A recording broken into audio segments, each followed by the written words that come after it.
देखो बेटा, आज हम स्टार्ट कर रहे हैं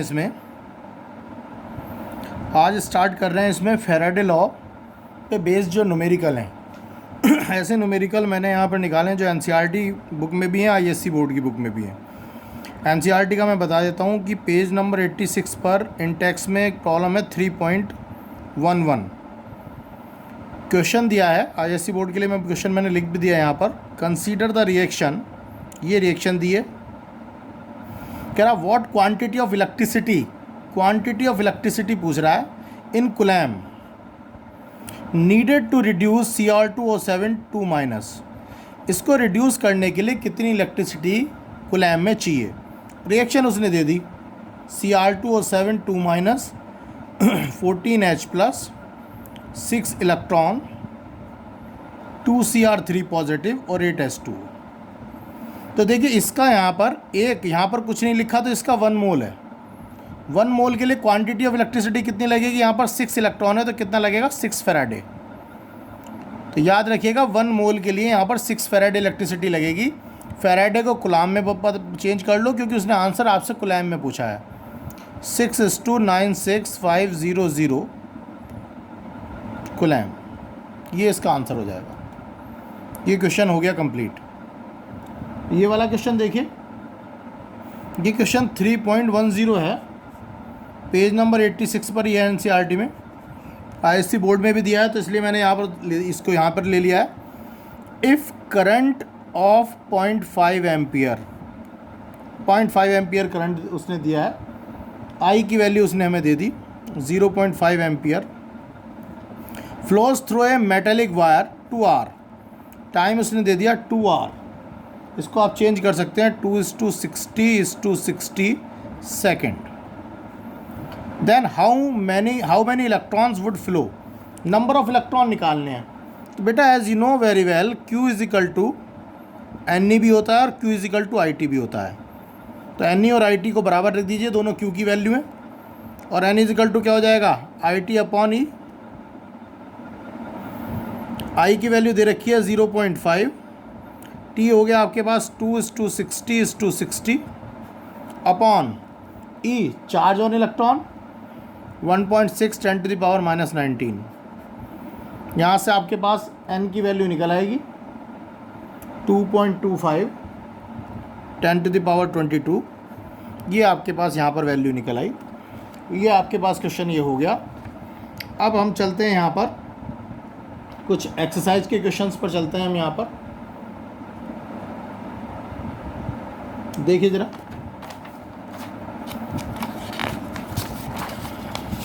ये क्वेश्चन है एक 3.12, एनसीईआरटी एक्सरसाइज में दिया हुआ है 3.12। 3.12 में ये कह रहा है how many charge is required for the following reactions. In reaction के लिए कितना चार्ज जरूरी है वो उसने पूछा है। तो मैं पहला क्वेश्चन यहाँ पर करता हूँ, नंबर 1। देखिए नंबर 1 में देखिए 1 mole of Al3+ to Al। बेटा Al3+ से Al3+ से Al कैसे बनेगा, चार्ज बैलेंस करिए। यहाँ 3+ है, यहाँ कोई प्लस नहीं है, तो यहाँ पर 3 इलेक्ट्रॉन ले लीजिए। तो यहाँ पर क्या है, इसका 1 मोल है। ये कितना है, 1 मोल है। तो इसके 1 मोल के लिए चार्ज कितना चाहिए, इसके 1 मोल के लिए, ये रहा 1 मोल, 3 इलेक्ट्रॉन है, यानी 3 फैराडे चाहिए। यानी कि 1 मोल Al3+ को रिड्यूस करने के लिए 3 फैराडे चार्ज चाहिए। कुलैम की बात करोगे तो 3:96500 कुलैम। दूसरा देखिए 1 mole of Cu2+ to Cu, ये रहा Cu2+ से Cu बन रहा है। चार्ज बैलेंस करिए, यहाँ कोई प्लस नहीं है, यहाँ 2 प्लस हैं तो 2 इलेक्ट्रॉन आएंगे। तो यहाँ पर इसके 1 मोल के लिए कितने की ज़रूरत पड़ी, 2 फैराडे। तो इसका मतलब ये हो गया 1 मोल Cu2+ रिड्यूस 2 फैराडे इलेक्ट्रिसिटी से रिड्यूस होगा ये, यानी 2:96500 कुलैम। तीसरा 1 मोल ऑफ MnO4 माइनस और Mn2+। देखिए O4 के ऊपर 1 माइनस और Mn के ऊपर 2 प्लस। आपने क्लास 11th में रेडॉक्स चैप्टर में ऑक्सीडेशन नंबर निकालना सीखा है, तो इसका प्लस निकाल लिए, इसके ऊपर कितना पॉजिटिव चार्ज होगा। जब इसका ऑक्सीडेशन नंबर निकालोगे तो ऑक्सीजन के लिए 4 2 जा 8, 8 में से 1 जाएगा तो +7, ये +7, ये +2, तो यहाँ पर कितने आएंगे, 5 इलेक्ट्रॉन आएंगे। तो यानी इसके 1 मोल को रिड्यूस करने के लिए 5 फैराडे इलेक्ट्रिसिटी लगेगी। यानी आप कह सकते हैं कि 1 मोल MnO4 minus reduce by 5 Faraday electricity, यानी 5:96500 कूलम, इतनी यहाँ पर इलेक्ट्रिसिटी लगेगी। ये आपका क्वेश्चन ये भी हो गया। नेक्स्ट आगे चलते हैं ज़रा, देखिए ज़रा आगे how many electric charges required to oxidize 1 mole of H2O to O2। 1 mole H2O को O2 में कन्वर्ट करने के लिए कितना इलेक्ट्रिक चार्ज रिक्वायर्ड होगा। करिए क्वेश्चन ए पार्ट। ये रहा H2O, यहाँ पर कुछ नहीं लिखा तो 1 मोल है इसका, इसको O2 में कन्वर्ट करना है। तो O2 में कन्वर्ट देखिए कैसे होगा, half O2 plus 2H plus, charge balance करिए। जब चार्ज बैलेंस करेंगे तो यहाँ आपको 2 इलेक्ट्रॉन लेने पड़ेंगे, इधर एक भी माइनस नहीं है, यहाँ 2 माइनस आ गए, 2 प्लस आ गए, ये 2 प्लस के लिए 2 इलेक्ट्रॉन चाहिएंगे आपको। तो यहाँ से इसके 1 मोल को O2 में चेंज करने के लिए कितनी इलेक्ट्रिसिटी चाहिएगी, देख लीजिएगा यहाँ पर 2 फैराडे। कितनी चाहिएगी, 2 फैराडे। तो यहाँ पर Q इजिकल टू कितना आ गया, 2 फैराडे आ गया, यानी कि 2:96500 कूलम। बी पार्ट देखिए, 1 मोल FeO को Fe2O3 में चेंज करना है। ये रहा FeO और ये रहा Fe2O3। FeO का ऑक्सीडेशन नंबर निकालिए, यहाँ पर +2 आएगा, यहाँ पर Fe का निकालिए +3 आएगा, +2 +3। चार्ज बैलेंस करने के लिए आपको 1 इलेक्ट्रॉन लेना पड़ेगा, यहाँ पर 1 इलेक्ट्रॉन लेना पड़ेगा। तो कितना चार्ज आया, यानी कि 1 फैराडे आ गया, यानी कि 96500 कूलम।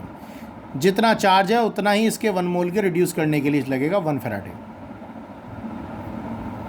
अब यहाँ पर देखिए आप, ये क्वेश्चन नंबर 15 है। क्वेश्चन नंबर 15 दिया हुआ है NCERT एक्सरसाइज में। ये इस सोल्यूशन ऑफ NiNO3 का whole twice is electrolysed between platinum electrode using a current of 5 ampere. Current दे रखा है, I इजिकल टू दे रखा है 5 एम्पियर, टाइम दे रखा है 20 minute. What will be the mass of Ni, W निकालना है, क्या होगा। Is deposited at the cathode, cathode पर डिपॉजिट हो रहा है, कैथोड पर डिपॉजिट हो रहा है, आपको W निकालना है। Ni के बारे में बात कर रहा है, Ni का फॉर्मूला भी दे रखा है आपको यहाँ पर, ये NiNO3 का होल ट्वाइस। देखिए ज़रा, तो यहाँ पर NiNO3 में Ni के ऊपर कितना पॉजिटिव चार्ज है, 2 पॉजिटिव चार्ज आएगा।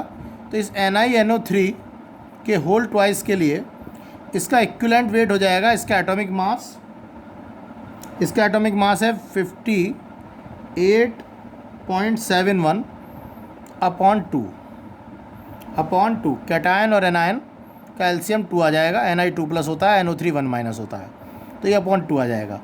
मास पूछा है तो W is equal to EIT upon 96500 formula लग जाएगा। E की वैल्यू दे रखी है 58.71 अपॉन 2, I की वैल्यू दे रखी है 5 एम्पियर, T 20 मिनट दे रखा है। सेकंड में बदलने के लिए क्या कर दोगे इसको, 60, 20:60 सेकंड में बदल गया, और ये हो गया 96500। यहाँ इसको सॉल्व कर लीजिएगा आप। सॉल्व करने के बाद ये आपके आ जाएगा 1.825 ग्राम। ये क्वेश्चन भी आपका हो गया। देखिए आगे चलते हैं। ये देखिए क्वेश्चन नंबर 16 है ये। 3 electrolytic cell A, B, C containing solution ZnSO4, AgNO3 और CuSO4 respectively are connected in series में कनेक्टेड हैं। तीन सेल हैं और ये तीनों सेल सीरीज में कनेक्टेड हैं।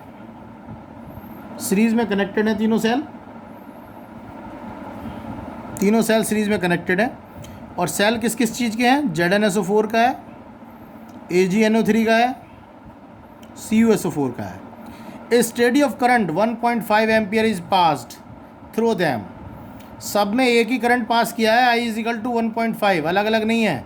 सीरीज में तीन सेल कनेक्ट है, करंट की वैल्यू सेम है, यानी फैराडे के सेकंड लॉ का केस है।